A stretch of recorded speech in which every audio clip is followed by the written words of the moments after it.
This season has seen several great races. Sure, the same individual has won most of the time, but there have been a number of battles for the other top 10 positions. And now, after 21 driven races, we've arrived at F1's new big thing, the Las Vegas Grand Prix. F1 has raised expectations, but what is about to happen could not have been predicted, and the drivers are furious. Why don't you stay around to find out why? Thanks to F1's money and some people's greed, the Las Vegas Grand Prix could become one of the worst Grand Prix we've ever seen. The much-anticipated debut Las Vegas Grand Prix, according to Pirelli, will be a jump into the unknown, since exceptionally cold weather and long straights may distort the tyres. Las Vegas will be cold, it's a street circuit, so we were working with the teams and we asked them for simulations in advance to try to understand how much energy the layout of the circuit is putting on tyres. Pirelli's head of motorsport, Mario Isola, explained, "We had information from the companies that are making the tarmac in order to understand how abrasive the tarmac is and what is the level of grip we can expect. I can imagine a lot of track evolution and very low grip, so the drivers will complain. We will manage also this situation, but it's a big unknown. Fast track, long straights, high speed, and all conditions that are quite difficult to manage." Pirelli is working with the FIA, F1 and team data to minimize tyre graining and shaking from becoming a distracting sideshow over the weekend due to a lack of precise historical comparisons. Pirelli Motorsport boss Mario Isola explains, "We had in Barcelona some pre-season tests with similar temperatures, but Barcelona is a different circuit where you put more energy into the tyre. Also, the asphalt I remember at that time was quite aggressive. It was before the last resurface.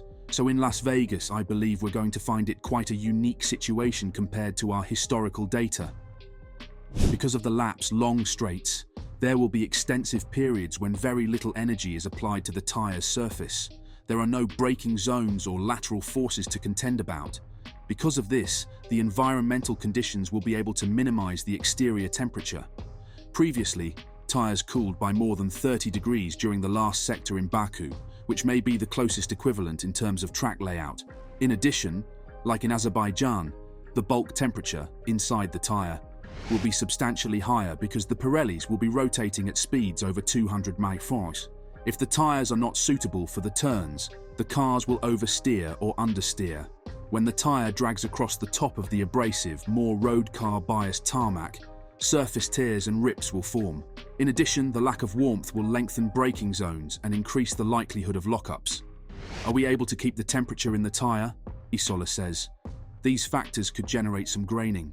The track layout, we were working in advance compared to the usual procedure to get simulations in order to understand the severity of the circuit.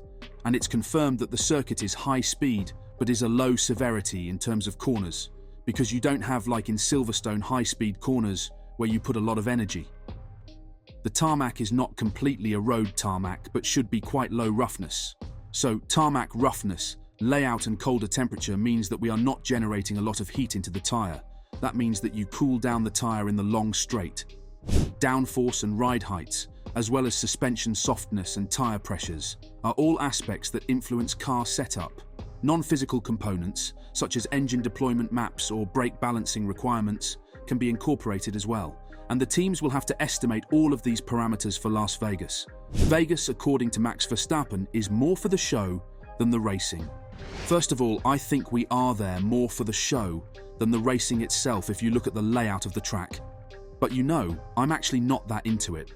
I'm more like, I'll go there and do my thing and be gone again. Although Vegas is not the only tight track street circuit on the calendar, when questioned about Monaco, the Red Bull driver noted it was the history that made the Monte Carlo circuit remarkable. Yes, but Monaco is also just history and the place itself. Everyone wants to have been to Monaco once. You can't really compare. A new circuit, on the other hand, provides a difficulty for the teams because there are no real-world laps to study. Teams and drivers will spend hours in the simulator to compensate, albeit the Red Bull champion admitted he had hit the wall more than he would have liked while playing the F1 computer game. There's still a lot to do. I still need to go on the simulator. I still don't even know the track, to be honest, he said in the build-up to the race in Sao Paulo. The last time I tried it on the F1 game, I think I hit more walls than I was going straight. So let's hope that's not the case when I start driving there. but it's going to be very different to Brazil. Very low temperatures, of course, in the night there. Street circuit. We have no experience there. We don't know the track grip. All new, so maybe it will give you a few surprises, I don't know. To add to the suspense, like with any street circuit, there is only so much information that teams have been able to include into their simulations in terms of bumps and so on, and the true nature of the newly laid surface remains unknown. And this information is critical for ensuring that the tyres work in the correct window. And we all know that tyre management has been one of the important factors in the 2023 season, with huge variances between teams that got it right for the race, notably Red Bull and Aston Martin, and others that did it wrong, including Mercedes as recently as the Brazilian GP. Teams normally have a narrow operational window in which to get their tyres to work, and getting that sweet spot in Vegas may be more challenging, with mechanical setup and outlap preparation among the issues. Starting them after safety car intervals would be extremely tough. In terms of the tyres, it really is taking them into a different environment, isn't it? Red Bull chief engineer Paul Monaghan comments. A few years ago, we went to the Nürburgring in October and it was wet and cold every day. And Austin a few years ago, I remember one day was particularly freezing cold. We get into all the concerns of cold cracking, handling the tyres, all this type of thing, and yes, they are very much at the lower end of their operating range. So within the sort of freedoms that we have with the wheel bodywork, as we now call it, and trying to operate the car, it is up to us to try and get the tyres to a point where they work. And the challenge is there for all of us. I think that's across the three compounds. They are all going to be too cold. It's really a case of can we get all of them into the window for long enough that we can run a decent race stint. I'm not too worried about sorting the car cooling out, to be honest, he says. I don't think it will be that bad. We ran our first promotional day back in February this year, and I was sitting there shivering at Silverstone wishing I wasn't there and we could make it run. We'll see some more closed-up cars. Maybe some people will alter the cooling exits towards the back at the top body, which will shrink it down a little bit. It's a case of not wanting to stall all the radiators because they've got so much back pressure on them. They don't work. But that's our problem. The low temperatures encountered in the desert at night would make it difficult to preserve heat in the tyres. Any virtual or full safety cars, as well as red flag periods, will make restarts tough, with the undercut strategy being unviable due to a driver experiencing tyre heat on their outlap and the overcut strategy preferred. Sergio Perez has warned that the frigid weather in Las Vegas this weekend will not benefit Red Bull. I think it's going to be something that will gonna be very present there. That will not be something that favours us as a team, but it's something that we got to keep in mind. Those things are very hard to simulate, also knowing which sort of wind direction we're going to have.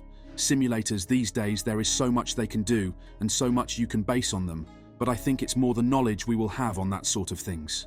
What do you think of the new Las Vegas Grand Prix? Are you looking forward to seeing the cars rocket down the strip? And do you think they'll be affected by the cooler weather and other issues on this new track?